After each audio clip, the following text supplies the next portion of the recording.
please welcome the owner of Hands On Originals, Blaine Adamson.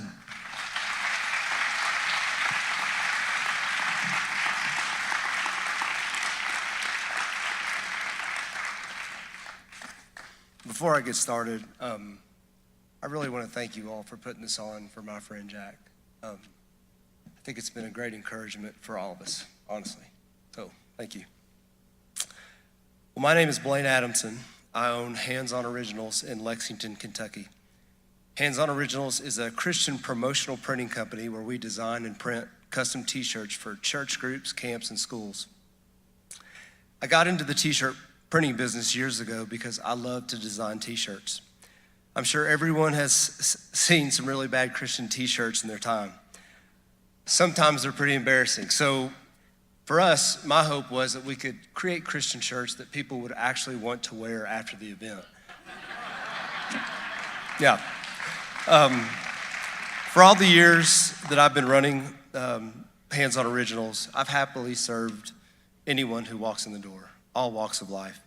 And that's why it was difficult in 2012 when a customer sued us after I politely declined to make t-shirts promoting the local Pride Festival and referred them to another local print shop. I was surprised I was sued because I've always worked with and served people who identify as gay. For example, we printed materials for a local band called Mother Jane, who played at the very Pride Festival. The lead singers both are gay. That didn't matter to me at all because we'll work with anyone, because I can't print any message that goes against my faith, no matter who asks me to print it. And whenever I can't print something, I always find another print shop who will take care of them. As is the custom for t-shirt makers and creative professionals of all kinds, I've declined plenty of orders in the past. Now, I'm from Kentucky, so one of the ones that we laugh about at the office is somebody wanted Jesus on a bucket of chicken. No idea, right?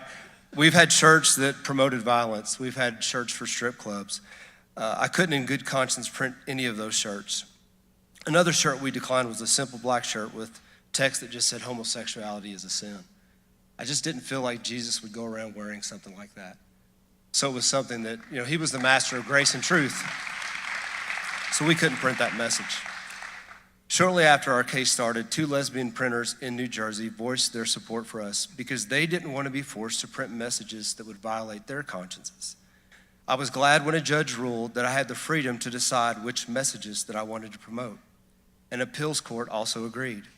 Unfortunately, though, the local Human Rights Commission appealed those decisions, and the Kentucky Supreme Court recently agreed to hear the case. The bottom line is this: I love designing t-shirts, and I'd be crushed if I had to close down Hands On Originals, especially after all the years of building this business, doing what I love in the community.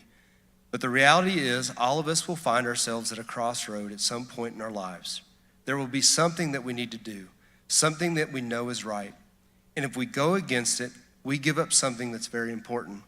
We sacrifice a core part of who we are. Let's never forget that our freedoms travel together. So if Jack's forced to violate his conscience, it's only a matter of time until I'm forced to violate mine. But in America, no artist or creative professional should be forced to promote a message that violates their faith. Thank you very much.